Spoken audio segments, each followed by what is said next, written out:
گزشتہ دنوں میں آپ کے سامنے توبہ اور استغفار کے سلسلے میں کچھ ضروری باتیں بیان کرتا رہا۔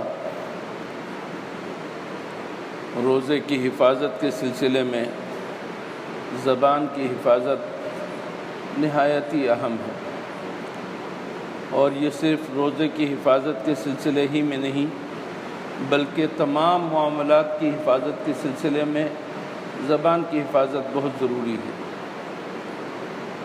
حضور اکرم صلی اللہ علیہ وسلم کے ایک جلیل القدر صحابی حضرت معاذ بن جبل رضی اللہ تعالیٰ عنہ نے حضور اکرم صلی اللہ علیہ وسلم سے پوچھا کہ یا رسول اللہ، مجھے کوئی ایسا عمل بتلا دیجئے جو مجھے جنت کے قریب کر دے اور دوزخ سے دور کر دے، جو مجھے جنت میں داخل کر دے اور دوزخ سے دور کر دے۔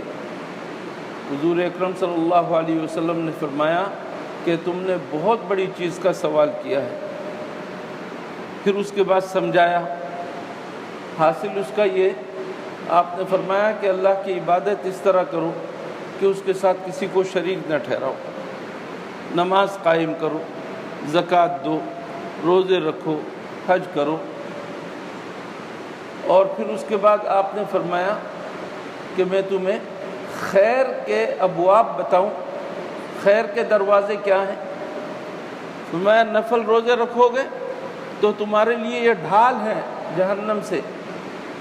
جہنم سے بچاؤ، اور صدقہ اللہ کے راستے میں کرو گے تو اللہ کے غضب کو تم بجھا دو گے، اللہ کے غصے کو ختم کر دو گے صدقے کے ذریعے سے۔ اور پھر مزید حضور اکرم صلی اللہ علیہ وسلم نے فرمایا کہ دیکھو اس دین کا اصل سر اگر دیکھنا چاہو تو وہ اسلام ہے، اور اس کا اصل ستون دیکھنا چاہو تو یہ نماز ہے، اور اگر اس کی بلند چوٹی دیکھنا چاہو تو جہاد ہے۔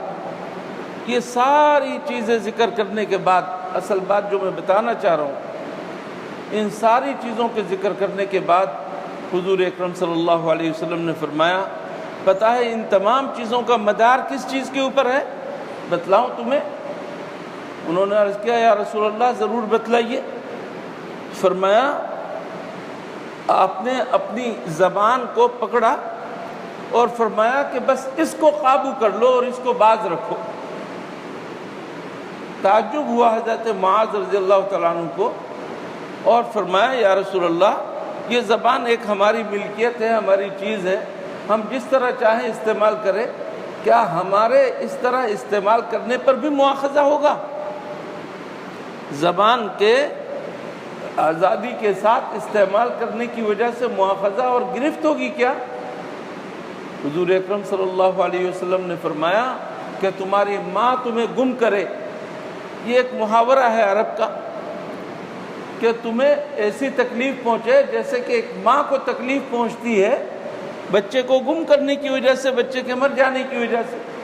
بد دعا دینا مقصود نہیں ہے، لیکن بتلانا یہ جیسے ہمارے اردو میں کہتے ہیں تیرا ناز جائے، تیرا ستیہ ناز ہو، یہ کہہ کر ایک بات اہمیت کے لیے بیان کرتے ہیں۔ فرمایا کہ تیرا ناز جائے، یہ جو جہنم میں لوگ اوندھے منہ گریں گے یہ زبان ہی کی وجہ سے تو گریں گے، زبان کو آزادی کے ساتھ استعمال کرنے کی وجہ سے اور بے باکی کے ساتھ استعمال کرنے کی وجہ سے۔ آج ہم سمجھتے ہیں کہ وہ شخص بڑا باکمال ہے جس کو بولنا آتا ہے، جو ٹاک شو میں جواب دے سکتا ہے، جو محفل جما سکتا ہے، جو لوگوں کو ہنسا سکتا ہے۔ نہیں، یہ زبان اللہ کی طرف سے امانت ہے، ہر جگہ اس کو استعمال کرنا صحیح نہیں۔ الکلمۃ الطیبہ صدقہ، اگر اس زبان سے ایک اچھا کلمہ نکالو گے تو یہ صدقہ ہے، اور ایک زبان سے ایک اچھی بات نکالو گے تمہیں تو اس کا احساس نہیں، لیکن اللہ کے نزدیک اس کی بڑی شان ہوگی اور اس کی وجہ سے تمہارے درجے بلند ہوں گے۔ لیکن یہی زبان ہے کہ تم زبان سے کوئی بات نکالو گے اور اس کی وجہ سے تم انتہائی تحت الثری میں گر جاؤ گے، نیچے گر جاؤ گے۔ اس وجہ سے اس زبان کی حفاظت کی بہت زیادہ ضرورت ہے۔ حضور اکرم صلی اللہ علیہ وسلم نے تاکید کی کہ جو شخص بولنا چاہے تو خیر کی بات بولے،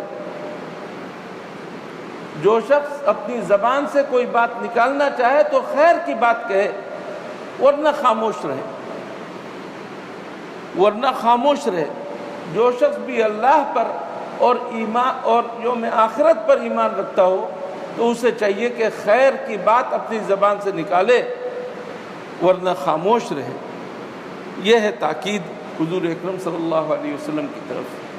اس سلسلے میں انشاءاللہ مزید احادیث کی تشریح بھی میں آئندہ کروں گا۔ اللہ تعالی ہمیں اپنی زبان کی صحیح طور پر حفاظت کی توفیق عطا فرمائے۔